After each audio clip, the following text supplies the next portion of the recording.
दोस्तों, आज हम एक ऐसी बेहतरीन और गहरी चर्चा करने वाले हैं जो सदियों से इंसान के दिमाग में चलती आ रही है। सोच कर देखिए, हम दो सबसे बड़े अवतारों की बात कर रहे हैं, श्री राम और श्री कृष्ण। दोनों ही ईश्वर हैं, दोनों ने इस धरती पर आकर अधर्म का नाश किया, लेकिन उनका तरीका एकदम अलग। तो चलिए, बिना किसी देरी के इस कमाल के विश्लेषण में डुबकी लगाते हैं और समझते हैं इन दोनों दर्शनों का असली मतलब। अब जरा एक सेकंड के लिए सोचकर देखिए, क्या होता अगर श्री राम महाभारत के युद्ध में होते। क्या वो अपने स्ट्रिक्ट नियमों के चलते युद्ध छोड़कर शांति चुन लेते, या बिना किसी छल कपट के लड़ते, चाहे उनकी हार ही क्यों ना हो जाती। और दूसरी तरफ सोचिए, अगर श्री कृष्ण रामायण में होते, जब उन्हें 14 साल के वनवास का आदेश मिलता, तो क्या पता वो कोई ऐसी चाल चलते कि वनवास एक ही दिन में पूरा हो जाता। है ना कमाल का थॉट एक्सपेरिमेंट। यह हमें दिखाता है कि कैसे इन दोनों का नजरिया पूरे इतिहास को बदल सकता था। इस सफर को हम 5 मेन हिस्सों में बांटेंगे। पहला, एक पौराणिक भूमि का परिवर्तन। दूसरा, राम यानी नियमों का मार्ग। तीसरा, कृष्णा यानी परिणामों का मार्ग। चौथा, दुनिया के हिसाब से ढलना। और आखिर में इन सब का अंतिम संतुलन। तो चलिए शुरुआत करते हैं हमारे पहले हिस्से से, एक पौराणिक भूमि का परिवर्तन। देखिए, जिंदगी में हमेशा 2 रास्ते होते हैं। एक तरफ होते हैं अटूट नियम। यहाँ सच से कभी किसी भी कीमत पर समझौता नहीं होता।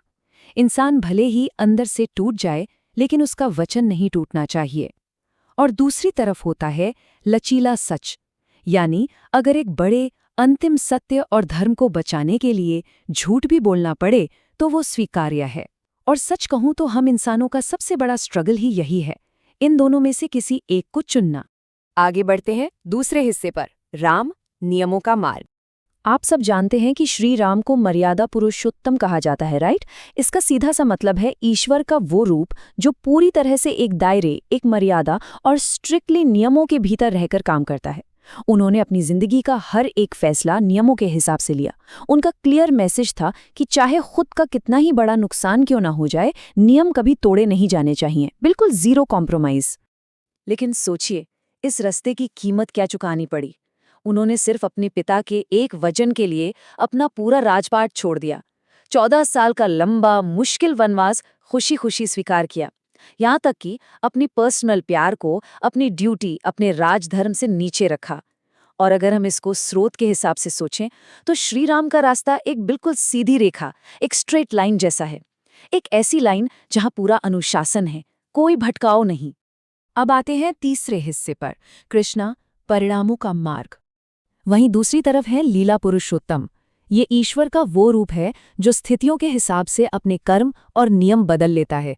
श्री कृष्ण का पूरा फोकस इस बात पर था कि सत्य और धर्म की रक्षा होनी ही चाहिए, और भाई, उसको बचाने के लिए जो कुछ भी स्ट्रैटेजी लगानी पड़े वो सब बिल्कुल जायज है। यहाँ श्री कृष्ण का रास्ता किसी सीधी लाइन जैसा नहीं है। ये एक शतरंज के खेल की तरह है। शतरंज में हर चाल बहुत सोच समझकर और अल्टीमेट जीत को ध्यान में रखकर चली जाती है।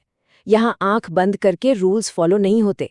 यहाँ आपको अपना दिमाग, अपनी स्ट्रैटेजी लगानी पड़ती है ताकि नतीजा सही निकले। महाभारत के कुछ किस्से इसको और क्लियर कर देते हैं। याद कीजिए, भीष्म पितामह को हराने के लिए शिखंडी को आगे करना, या फिर द्रोणाचार्य को रोकने के लिए अश्वत्थामा के बारे में वो आधा सच बोलना। और वो सीन जब कर्ण का पहिया फंसा था और वो असहाय था, तब उस पर प्रहार करना। बाहर से आपको शायद लगे कि ये तो रूल्स तोड़ रहे हैं, लेकिन सोर्स हमें समझाता है कि अधर्म को जड़ से उखाड़ने के लिए ये सब बहुत जरूरी था। ये सिर्फ हथियारों का नहीं, बल्कि दिमाग और रणनीति का युद्ध था। अब बात करते हैं चौथे हिस्से की, दुनिया के अनुरूप ढलना। अब जरा ध्यान दीजिएगा, क्योंकि ये दोनों बिल्कुल अलग दुनिया है।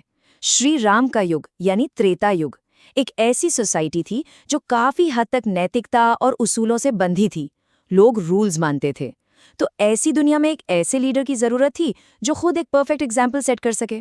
पर दूसरी तरफ श्री कृष्ण का द्वापर युग, वो एक ऐसी दुनिया थी जहां छल, कपट और अन्याय अपने पीक पर थे। अब आप खुद सोचिए, ऐसी भ्रष्ट स्थिति में अगर कोई स्ट्रिक्टली रूल्स पर चलता तो क्या होता? धर्म हार जाता ना। इसीलिए वहां एक बहुत ही तगड़े स्ट्रैटेजिस्ट की जरूरत थी। इस पूरे विश्लेषण का सबसे कमाल का टेकअवे इस उक्ति में छिपा है। अगर दुनिया सही है तो व्यक्ति को आदर्श और पूर्ण होना चाहिए, लेकिन अगर दुनिया गलत है तो व्यक्ति को चतुर और समझदार होना चाहिए। ये स्टेटमेंट हमें एकदम क्लियर कर देता है कि दोनों रास्ते अपनी अपनी जगह बिल्कुल सही हैं। ये बस इस बात पर डिपेंड करता है कि उस वक्त का दौर और स्थिति आपसे क्या मांग रही है। और अब हम पहुंच गए हैं अपने आखिरी और 5वें हिस्से पर, अंतिम संतुलन। अगर हम इस पूरी फिलॉसफी को समराइज करें तो लॉर्ड राम की अप्रोच है एकदम कड़ा अनुशासन, जिसको हम एक सीधी रेखा मान सकते हैं। वहीं लॉर्ड कृष्णा की अप्रोच है एक स्मार्ट रणनीति, जो किसी शतरंज के बोर्ड की तरह है। लेकिन यहाँ सबसे बड़ी बात है उनका कोर लेसन।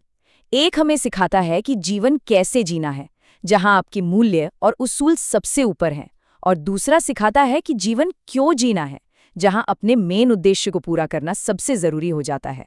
सच तो ये है कि एक पूरे और काबिल इंसान को इन दोनों ही चीज़ों की ज़रूरत होती है। त्याग और बलिदान देने के लिए एक सच्चा और मजबूत दिल चाहिए, और वही रणनीति या स्ट्रैटेजी बनाने के लिए एक बेहद तेज दिमाग। और जानते हैं, ये दोनों ताकतें हम सबके अंदर होती हैं। ये एक रोज़ की इंटरनल फाइट है। कभी हमारा दिल कहता है कि बस बिना डरे सच के साथ खड़े रहो, और कभी दिमाग आवाज़ देता है कि नहीं, थोड़ा प्रैक्टिकली सोचो और सही रिजल्ट निकालो। इस दार्शनिक चर्चा का सबसे प्यारा निचोड़ सिर्फ इन लफ्जों में समाया है, राम सिखाते हैं कैसे जीना है, जबकि कृष्ण सिखाते हैं क्यों जीना है। एक सच में समझदार इंसान वही होता है जो वक्त और ज़रूरत के हिसाब से इन दोनों में से सही रास्ता चुनता है। तो दोस्तों, जाते जाते मैं आपसे एक सवाल पूछना चाहता हूँ। आज के इस मॉडर्न और जटिल दौर में जब हमारे आगे कोई धर्म संकट खड़ा होता है, तो इस दुनिया को किस चीज़ की ज़्यादा ज़रूरत है? क्या हमें राम के उस अटूट अनुशासन की आवश्यकता है, या फिर कृष्ण की उस मास्टर स्ट्रैटेजी की, या शायद हमें इन दोनों के ही एक परफेक्ट बैलेंस की ज़रूरत है? ये सवाल मैं आपके लिए छोड़ता हूँ, सोचिए ज़रूर। इस एक्सप्लेनर में बस इतना ही। अपना समय देने के लिए बहुत बहुत धन्यवाद।